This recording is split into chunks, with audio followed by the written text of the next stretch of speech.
আসসালামু আলাইকুম। আজ আমি এই ড্রামার এপিসোড 29 থেকে এক্সপ্লেইন করব। আপনারা যারা আগের এপিসোড দেখেননি আই বাটন অথবা প্লেলিস্ট থেকে দেখে আসতে পারেন। তো চলুন শুরু করা যাক।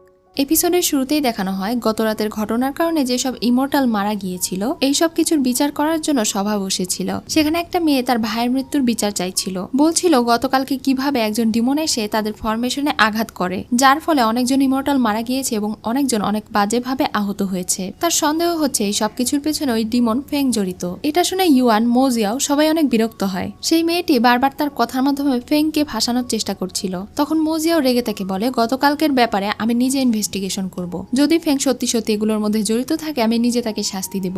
এটা বলেই সে ওখানে থেকে উঠে চলে যায়। মোজিয়াও তার প্রাসাদে ফিরে যাওয়ার পরে তার গুপ্তচরের মাধ্যমে খবর নেয়। তার গুপ্তচর জানায় এই সবকিছুর সঙ্গে একটা মেয়ে জড়িত থাকতে পারে। সে তিয়ানজিন শহরের একটা মেনশনের নাম বলে যেখানে সেই মেয়েটি আছে এবং সে মিউজিক গার্ল নামে পরিচিত, কারণ সে বাদ্য বাজায়। কিছুক্ষণ পরে তার সঙ্গে মুরং দেখা করতে আসে। সেও তার সঙ্গে এই বিষয়ে ডিসকাস করছিল, কারণ গতকালকে তাদের এই ফরমেশনের ভেতরে বাহিরে কোনো লোক ঢোকার কোনো পারমিশন ছিল না। তাহলে ওই মেয়েটা কিভাবে ঢুকলো? এর মানে নিশ্চয়ই ইমর্টাল সেক্টর কেউ তাকে সাহায্য করেছে। এদিকে লু নামের সেই ছেলেটিকে দেখি, সে এখনো জঙ্গলে বসে বসে তার সেই ফরমেশন কমপ্লিট করছিল আর ভাবছিল সেই মিউজিক গার্লকে সে নিজের টোকেন দিয়েছিল গতকালকে ফরমেশনে ঢোকার অনুমতি পাওয়ার জন্য। এখন যদি সে এখানে ফেসে যায় তাহলে তার কি হবে? অন্যদিকে মোজিয়াও মুরংকে এই কেসটার ইনভেস্টিগেশনের দায়িত্ব দেয় আর তাকে বলে ওই হোটেলে গিয়ে মিউজিক গার্লের ব্যাপারে খোঁজ নিতে। তখন সে ওখানে থেকে চলে যায়। সেক্ট মাস্টার এখন মোজিয়ার সঙ্গে এই বিষয়ে আলোচনা করার জন্য প্যাভিলিয়নে ডাকে। মোজিয়াও মাস্টারকে জানায় সে সিক্রেট ভাবে এই জিনিসটা ইনভেস্টিগেশন করার চেষ্টা করছে। তারা দুইজন আলোচনা করে বুঝতে পারে নিশ্চয়ই এর পেছনে ডিমন কিং এর হাত আছে।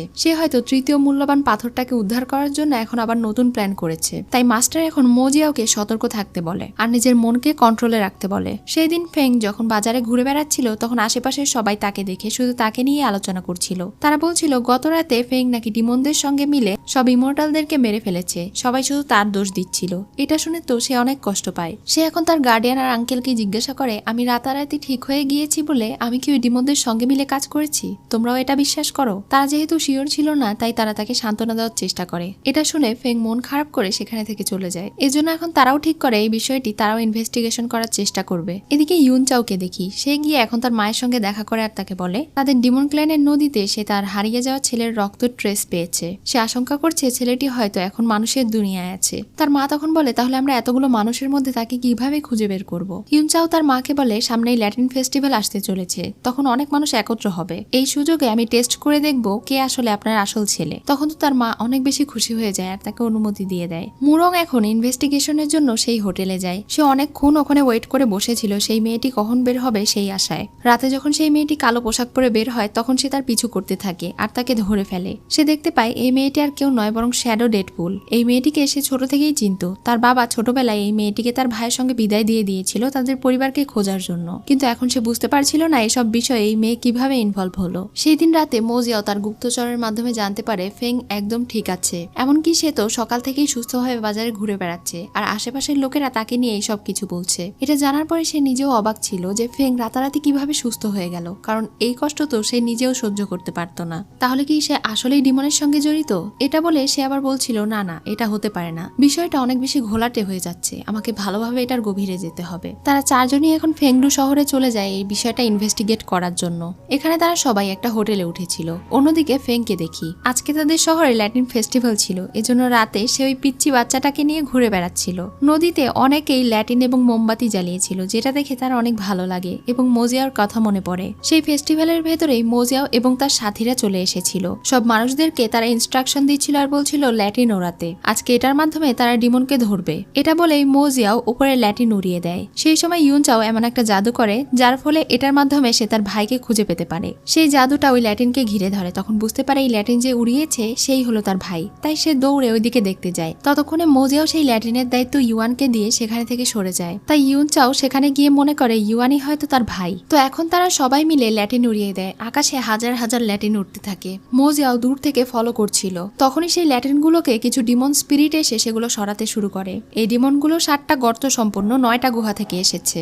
এখন মোজিয়াও আর তার বন্ধুরা মিলে কাজ শুরু করে দেয়। তারা ওই গ্রামের উপরে সুরক্ষা বলয় তৈরি করে আর মোজিয়াও গিয়ে সেই ডিমনদের সঙ্গে লড়াই করতে শুরু করে। ডিমনগুলো অনেক বেশি পাওয়ারফুল ছিল। তাদের সঙ্গে লড়াই করতে করতে মোজিয়াও তাদেরকে অ্যাটাক করবে, তখনই সেই ল্যাটিনে থাকা ইউনচাওয়ের দেওয়া জাদুটা তাকে বেঁধে ফেলে। এটা দেখে তারা অবাক হয়, কারণ এটা তো ডিমনিক জাদু ছিল। তাকে বিপদে পড়তে দেখে ফেং সেখানে যায়। মোজিয়াও যেহেতু কিছুই করতে পারছিল না, তাই সে এখন ডিমনদেরকে এখানে থেকে চলে যেতে বলে। ডিমনরা রেগে বলে, তুমি এখানে থেকে চলে যাও, ডিমন রাজার নিষেধ আছে তোমার সঙ্গে লড়াই করার, তুমি এখানে থেকে যাও। কিন্তু তবুও ফেং তাদের সঙ্গে লড়াই করতে গেলে তারাও এখন ফেংকে আঘাত করতে শুরু করে। অন্যদিকে ডিমন কিং যখন এটা জানতে পারে, তখন দ্রুত সে চামিয়াংকে বলে ওই ডিমনদেরকে বারণ করতে ফেংকে যেন আঘাত না করে। কিন্তু এদিকে সেই সব ডিমনেরা ফেংকে প্রচুর আঘাত করতে শুরু করে, যার ফলে সে অনেক বেশি কষ্ট পাচ্ছিল। এটা দেখে মোজিয়াও কোনো মতে তার সমস্ত পাওয়ার ব্যবহার করে ওই ডিমনদেরকে সরিয়ে দেয়। কিন্তু ততক্ষণে ফেং এর অবস্থা অনেক খারাপ হয়ে গিয়েছিল। সে এখন তাকে নিয়ে ওখানে থেকে চলে যায়। আর যেহেতু সেখানে আর কোনো ডিমনের অস্তিত্ব ছিল না, এজন্য তারাও এখন সুরক্ষা বলয় সরিয়ে দেয়। মোজিয়াও এখন ফেংকে তার প্রাসাদে নিয়ে চলে যায় আর তার পাওয়ার দিয়ে তাকে সুস্থ করার চেষ্টা করে। ফেং এর অবস্থা যখন অনেকটা ঠিক হয়ে যায়, তখন সে তাকে রেস্ট করতে বলে।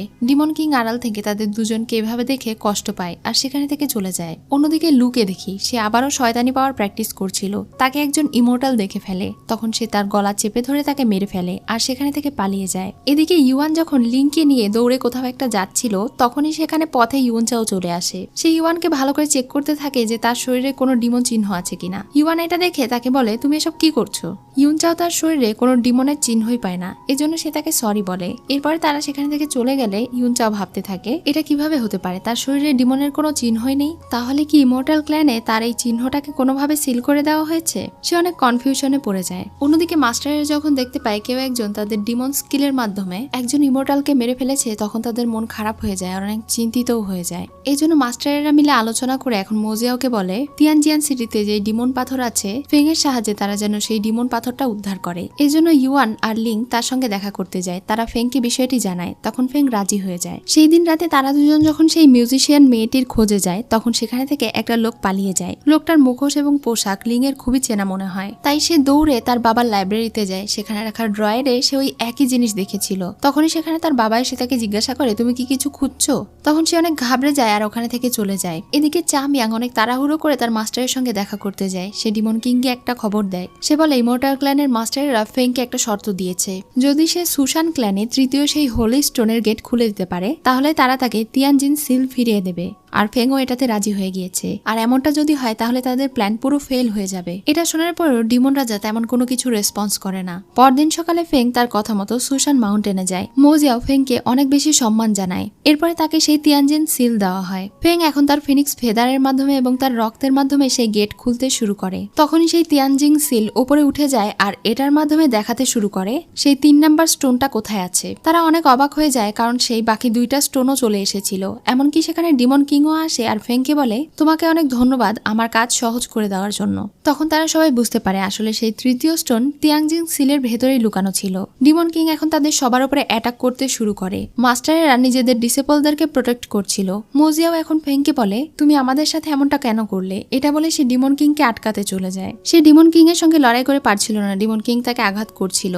অন্যদিকে জিসু এবং তার বন্ধুরা মিলে ফেংকে আঘাত করতে গেলে তার গার্ডিয়ান সেখানে মারা যায়। জিসু আবার যখন ফেংকে মারতে যায়, তখন ডিমন কিং তাকে মেরে ফেলে। এটা দেখে মোজিয়াও কষ্ট পেলে সঙ্গে সঙ্গে ডিমন কিং তাকেও আঘাত করে আর তার বুকের ভেতরে থেকে রক্ত নিয়ে নেয়। মোজিয়াও এখন জিসুর কাছে গেলে জিসু তার সামনে ওখানেই মারা যায়। সাথে সাথে মোজিয়াও ডিমনিটাইজ হয়ে যায়। এটা দেখে তো আশেপাশে সবাই উল্টোপাল্টা কথা বলতে শুরু করে। ফেং সবাইকে সবকিছু বলতে বারণ করে। তখনই ডিমন কিং ওই সব পাওয়ারফুল পাথরগুলোকে অর্জন করে ফেলে আর ফেংকে সেখানে থেকে নিয়ে চলে যায়। মোজিয়াও সেখানেই জ্ঞান হারায়। এরপরে ফেংয়ের যখন জ্ঞান ফিরে আসে, সে ডিমন ক্ল্যানে ছিল আর ডিমন রাজার উপরে প্রচন্ড রেগে গিয়েছিল। সে তাকে জিজ্ঞাসা করে, আপনি আমার সঙ্গে এমনটা কেন করলেন? ডিমন রাজা বলে, আমার যা কিছু পাওয়ার ছিল সেই সবকিছুই আমি পেয়ে গিয়েছি, আর এই সবকিছু অর্জন করতে তুমি আমাকে সাহায্য করেছো, তাই তোমার প্রাপ্যটা তোমাকে দেওয়ার জন্যই আমি তোমাকে ডিমন ক্ল্যানে নিয়ে এসেছি। এখন থেকে তুমি এখানেই থাকবে। এটা বলেই তিনি তাকে অজ্ঞান করে দেন। অন্যদিকে ফেং এর বন্ধুরা অনেক বেশি অবাক ছিল আর এটা বিশ্বাসই করতে পারছিল না যে ফেং ডিমন কিং এর সঙ্গে মিলে এই সব কিছু করেছে।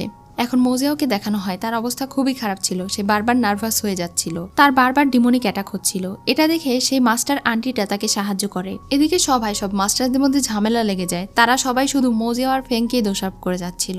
মোজিয়াও অসুস্থ অবস্থাতেই সেখানে আসে, তাদেরকে শান্ত করে আর বলে তার কারণেই যেহেতু অনেক নিরপরাধ মানুষ মারা গিয়েছে, তাই সে নিজের জীবন দিয়ে হলেও ওই ডিমন কিংকে আটকাবে, এটা সে তাদেরকে কথা দেয়। অন্যদিকে ডিমন কিংকে দেখি সে এখন ওই 3টা স্টোনের সাহায্যে পাওয়ার নিচ্ছিল, আর চামিয়াং তাকে দূর থেকে দাঁড়িয়ে পাহারা দিচ্ছিল। অন্যদিকে ফেংকে দেখি ফেং এর সঙ্গে সেই সার্ভেন্ট দেখা করতে এসেছিল। ফেং জানতো এই সার্ভেন্ট তাকে অনেক বেশি জেলাস করে, এজন্য সে ওই সার্ভেন্টের হাতে চাকু ধরিয়ে দেয় আর বলে তোমার এটাই সুযোগ, এই সুযোগে তুমি আমাকে মেরে ফেলো, তাহলে আমার বদলে তুমি এখানকার রানী হতেও পারো। তখন তার কথায় পটে গিয়ে সেই সার্ভেন্ট তার বুকের ভেতরে চাকু ঢুকিয়ে দেয়। অন্যদিকে ডিমন কিং এই বিষয়টা টের পেয়ে যায়, তখনই সে ওখানে যায় আর ফেংকে বাঁচিয়ে নেয়। ওই সার্ভেন্টকে আঘাত করে সে ফেংকে নিয়ে ওখানে থেকে চলে যায়, তারপরে আবারও তাকে প্রত্যেকবারের মতো পাওয়ার দিয়ে ঠিক করার চেষ্টা করে। তখন চামিয়াং তাকে বলছিল এখন তার জন্য সবথেকে গুরুত্বপূর্ণ এই 3টা স্টোনকে অ্যাক্টিভেট করা, সে যেন এখন নিজের পাওয়ার লস না করে। কিন্তু ডিমন কিং তার কোনো কথাই শোনে না, সে ফেংকে অনেক বেশি ভালোবাসে। সে উল্টো এখন ওই স্টোনের পাওয়ার ব্যবহার করে ফেংকে ঠিক করছিল। এটা দেখে চামিয়াং গোপনে ফেংয়ের উপরে কোনো একটা জাদু করে দেয়, এরপরে সে ওখানে থেকে চলে যায়।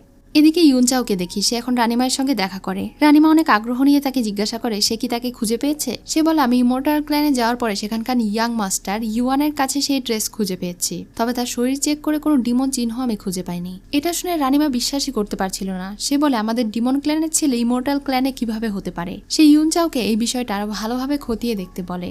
অন্যদিকে ডিমন কিং অনেক কষ্ট করে ওই 3টা পাওয়ারফুল হেভেনলি স্টোন একত্রিত করতে সক্ষম হয়, আর এই 3টা একীভূত হয়ে পাওয়ারফুল হেভেনলি ডিমন অর্ডার তৈরি হয়ে যায়। তখন সে ভীষণ খুশি হয়ে জোরে জোরে হাসতে থাকে। এদিকে পরদিন সকালে মোজিয়াও তার কথা মতো স্পিরিট উদ্ধার করার হলে উপস্থিত হয়। সবার সামনে সে এখানে ধ্যানে বসবে এবং মৃত সব স্পিরিটদের মধ্যে থেকে তাদেরকে বাঁচিয়ে ফিরিয়ে নিয়ে আসবে, কারণ তাদের আত্মা এই পুকুরের মধ্যেই মজুদ আছে। যখন সেই ধ্যান করতে বসে তখনই লু কোথাও একটা চলে যায়, আর এটা দেখে লিং তার পিছু করে। মোজিয়াও এখন তার কাজ শুরু করে দেয়, সে ওই আত্মাদেরকে খুঁজতে শুরু করে। অন্যদিকে লু এখন সুযোগ মতো ডিমনিক স্পিরিট ট্রান্সফার টেকনিকের মাধ্যমে তার ভেতরে থাকা ডিমনিক পাওয়ার মোজিয়ার মধ্যে দিয়ে দেয়, যার কারণে মোজিয়ার মধ্যে আবারও ডিমনিক স্পিরিট অ্যাক্টিভেট হয়ে যায়। সে নিজের কন্ট্রোল হারিয়ে ফেলছিল। এটা দেখে মাস্টারেরা তাকে ওখানে থেকে নিয়ে চলে যায়। এদিকে লিং লুয়ের পিছু করে যখন লাইব্রেরিতে যায় আর তাকে জিজ্ঞাসা করে তুমি এখানে কি করছো, তখন সে বলে কিছু না, এটা বলেই সে ওখানে থেকে চলে যায়। আর লিং ওখানে সেই বইটা খুঁজে পায়। পরদিন সকালে এখন সভায় সব মাস্টারেরা এটা নিয়ে প্রশ্ন তুলছিল মোজিয়াও নিজেই এখন ডিমনিটাইজ হয়ে গিয়েছে, তাহলে সে আমাদের ইমোর্টাল ক্ল্যানকে কিভাবে ডিমনদের হাত থেকে রক্ষা করবে আর সুরক্ষা করবে। এই বিষয়টা নিয়ে সেখানে থাকা সকল মাস্টারদের মধ্যে তর্ক বিতর্ক চলে। এরপরে মাস্টার ইউচিং তাদেরকে একটা বুদ্ধি দেয়। তাদের এখানে ডিমন সাবডুইং প্যালেস আছে, যেটার ভেতরে প্রবেশ করলে যে কোনো ডিমন একদম ফ্রেশ হয়ে মানুষভাবে বের হয়ে আসে। কেননা সেখানে মোজিয়াওকে পাঠানো হোক, তাহলে সে নিজেকে কন্ট্রোল করতে পারবে। তার এই কথায় সেখানে থাকা সবাই একমত হয়। অন্যদিকে ডিমন ক্ল্যান দেখানো হয়। ফেং কোনো রেসপন্স করছিল না, একদম স্টিল বসেছিল। এটা দেখে ডিমন কিং তাকে জিজ্ঞাসা করে তুমি তার সঙ্গে কি করেছো। তখন চামিয়াং তাকে বলে আসলে আপনি যখন গুরুত্বপূর্ণ কাজ করেন তখনই সে বারবার এটাতে ব্যাঘাত ঘটায়, আর সে আঘাত পেলে আপনারও অনেক ক্ষতি হয়, তাই আপনার প্রোটেকশনের কথা চিন্তা করে আমি তার মধ্যে পাপেট স্পেল দিয়ে দিয়েছি। এখন থেকে আপনি যা বলবেন সে তাই শুনবে, সে আর আপনার কোনো ক্ষতি করবে না। এটা শুনে তিনি তাকে বলেন তুমি আমার লয়াল, এটা আমি বুঝতে পেরেছি, কিন্তু এর পরে যদি আর ফেংকে কোনো আঘাত করার চেষ্টা করো তোমাকে ছেড়ে কথা বলবো না। তখন চামিয়াং তার আদেশ গ্রহণ করে সেখানে থেকে চলে যায়। ডিমন কিং এখন ফেং এর দিকে তাকিয়ে বেশ খুশি হয়। সেই দিন সে ফেংকে নিয়ে ডিমন ক্ল্যানের সবচেয়ে উঁচু জায়গায় পৌঁছায়। সেখানে ডিমন ক্ল্যানের সিনিয়র এবং সৈনিক সকলেই ছিল। সে এখন ওই পাওয়ারফুল ডিমন কন্ট্রোলিং সিল সবাইকে দেখায়, আর এরপরে বলে ফেং হচ্ছে আজকে থেকে তাদের এই ডিমন সাম্রাজ্যের রানী, আর কিছুদিনের মধ্যেই তাদের দুজনের বিয়ে অনুষ্ঠিত হবে। সে চায় এই বিয়েতে যেন সবাই উপস্থিত থাকে। তখন সব ডিমন সৈনিকেরা তাকে কংগ্রাচুলেশনস জানায়। এখানেই আজকের পার্ট শেষ হয়ে যায়। সো ভিউয়ার্স, আজকের এই পার্ট তোমাদের কেমন লেগেছে অবশ্যই জানিও। নেক্সট পার্ট দ্রুতই নিয়ে আসবো, সে পর্যন্ত সবাই ভালো থেকো।